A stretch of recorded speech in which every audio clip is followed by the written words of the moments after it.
Have I been blinded by nostalgia from my childhood? The Force will be with you, always. With more and more Star Wars content being introduced to us every year, there are new generations who have never experienced what it was like to live during the original days of Star Wars. Is the original trilogy the best era, or are we older Star Wars fans confused with nostalgia? Today I'm gonna go deeper on that question. Out of all these eras, is the original Star Wars trilogy the best of them all? The world got introduced to Star Wars in 1977, starting a global pop culture phenomenon of 3 films that spanned into 1983. Besides 2 other Ewok spin-off movies, we wouldn't get to see another movie about the Skywalker saga until 1999 with The Phantom Menace. Look, I collect vintage Star Wars toys, and even though the modern toys are better quality in both art and production, they have more articulation, and the packaging quality is even better. To me, there will never be better toys than the originals. But I can see where nostalgia blinds me in saying that those are better, where I'm confusing a rich history with better quality. So I had to go back and watch all 3 original films all over again. And I have all the original versions on VHS, so I watched those. And I watched the versions that are on Disney Plus as well, the ones that have the digital updates that George Lucas made. But this video isn't about that. In fact, those digital updates don't really matter in this exercise. And I also watched the prequel trilogy and the sequel trilogy, just so I can refresh myself with this question in mind. Which era is better? I had to judge this purely on storytelling, and I had to forget nostalgia. I had to forget about box office numbers or which ones had the best toys. I had to ask myself these questions. Are the characters well written? Is the plot predictable, or does the audience get a fresh take on a new story? Do the beats of the movie, its pacing, and scenes make sense together? Star Wars is based on a lot of classic myths, fairy tales, movies, and deep roots in the psychology of religion. The Hero with 1,000 Faces, written in 1949 by Joseph Campbell, in which George Lucas was actually a student of Campbell's at USC, that book breaks down the many faces of a hero and how these heroes have been portrayed for thousands of years in storylines. That book heavily influenced the way Star Wars was told, almost as Greek mythology, with the wise old man, the young hero, the evildoers, the princess, the brave companion, along with farce and comedic or loyal sidekicks. Lucas incorporates these themes so well, it's as if he creates it from scratch, even though stories like these have been told for ages. Our hero, as we all know, is Luke Skywalker, a young farm boy from the deserts of Tatooine who dreams of more but is trapped in the reality of day-to-day mundane life. Until one day, young Luke's life is crossed by fate with the introduction of the droids, which leads him to the wise old wizard, Obi-Wan Kenobi. Luke learns about his destiny, and the film is set into motion when the family that Luke lives with is killed. And we know there is no going back for Luke. He must pursue this journey with old Ben, going to the aid of Princess Leia. Luke also learns of his family's ability in a mystic religion called the Force, and this puts Luke in the same position as the audience. We are learning about the world just as Luke is. This makes us, the audience, feel more connected to Luke. And the first thing that we read in Star Wars, a long time ago in a galaxy far, far away. That line really tells the audience this really happened. Even though these events happened in the past, it's meant to be seen as real history. And the way the movie looks, with nothing looking out of the ordinary, everything looks used, functional, and old, you can believe it's real. It was a great way to make the audience feel like this galaxy could have really existed. The people, relatable. That's why relating to Luke in the first moments of this journey is so important. We, the audience, are on the same level as Luke. We are going on this journey with him. And as we go on this journey, we make more friends. We learn of the evil that's in the world. We are no longer innocent.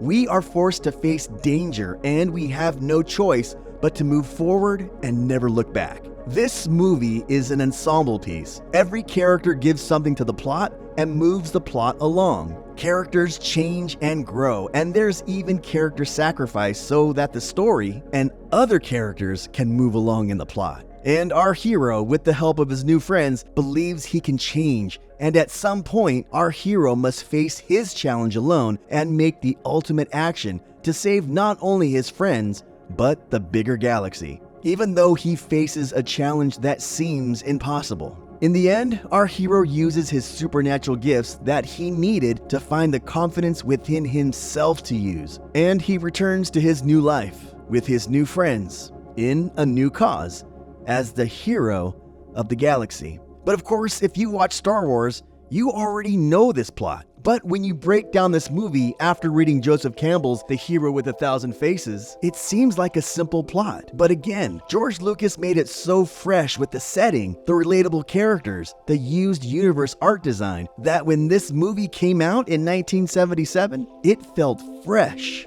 Fans claimed it as theirs. It was their movie. They saw it 2, 3, 4 times. They told their friends. They talked about it at school, at work, at church. It was mainstream. It was a pop culture phenomenon that transcended age, much like The Wizard of Oz did decades before. It crossed outside the theater doors, crossed borders, languages, and made its way into people's homes and lives, into everyday speech. May the Force be with you. And I'm gonna save talking about the writing, editing, pacing, and other technical aspects of these films.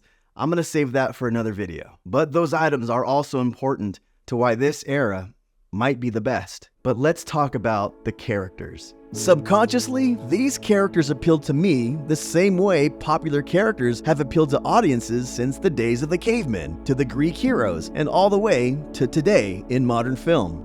The character of Luke is the everyday person, and in Star Wars, we get the story unveiled for us in real time. We are discovering things like him. We are normal, regular people like him, and we go on an adventure through him because we relate to him. When we meet him, he isn't a superhero, but he has a destiny calling to him to an adventure to find out if he is indeed this superhero. And then we have the wise mentor who knows about the bigger world, but he isn't an all-powerful hero, more of a teacher and a guide to the bigger, more supernatural world. He doesn't grant powers, but he shows the path the hero must walk down to achieve a destiny only the hero can unlock. Then we get the rough warrior, the person who knows the bad side of the world and how corrupt and dark it can be. He represents us when we are negative, sarcastic, when we are the naysayer, looking out for oneself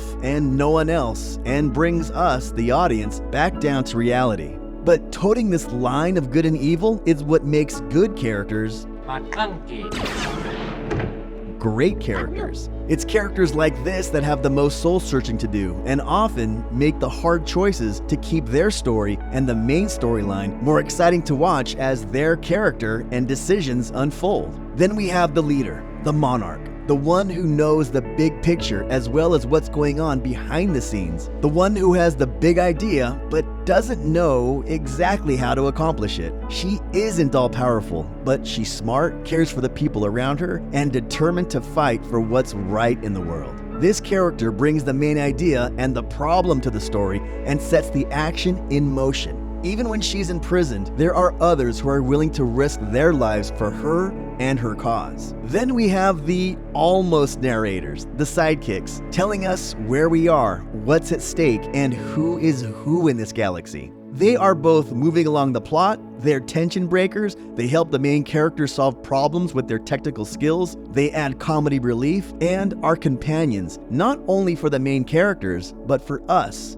the audience. The movie really takes place in 3 parts: escaping from Tatooine, rescuing the princess, and then the battle on the Death Star, with each act having its own beginning, middle, and end. You could have released these acts as movies of the week on television, and we would have been in suspense to see how this plays out week after week. But if you're to break down current Star Wars films, they drastically go away from this structure, at least for the first movie, jumping from planet to planet, introducing character after character, and making a frantic pace scene after scene. They try to cram as much knowledge down an audience member's throat without building up stakes or the emotion for you, the viewer, to really become emotionally invested in the characters or story. So taking nostalgia out of this, as a story, A New Hope leans on what works in classic fairy tale and epic poem story structures. It's not breaking new cinematic ground like a film who shakes up the plot or timelines of how we piece together a film storyline.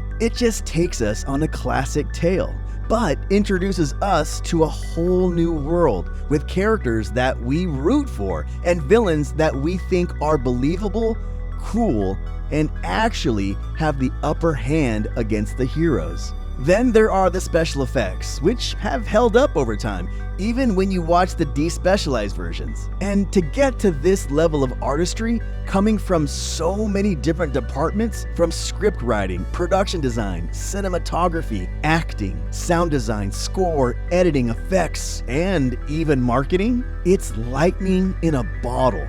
Something that Hollywood has been trying to reproduce and sell to us in mass amounts. But when it happens organically and out of nowhere from a kid from Modesto who liked to race cars, that surpasses logic and comes into the realm of serendipity meets pure iron will. And the movie does it so quietly. It doesn't brag that it's a huge effects movie. It has mostly no-name actors in it. It didn't try to appeal to trends of the day by having popular music or huge stars or political agendas. It was set in an unknown place in an unknown time. It just appealed to us on a human level. But we, the audience, we turned it into a spectacle. And as every movie maker knows, once it leaves your editing room for distribution, it no longer belongs to you. It belongs to the world.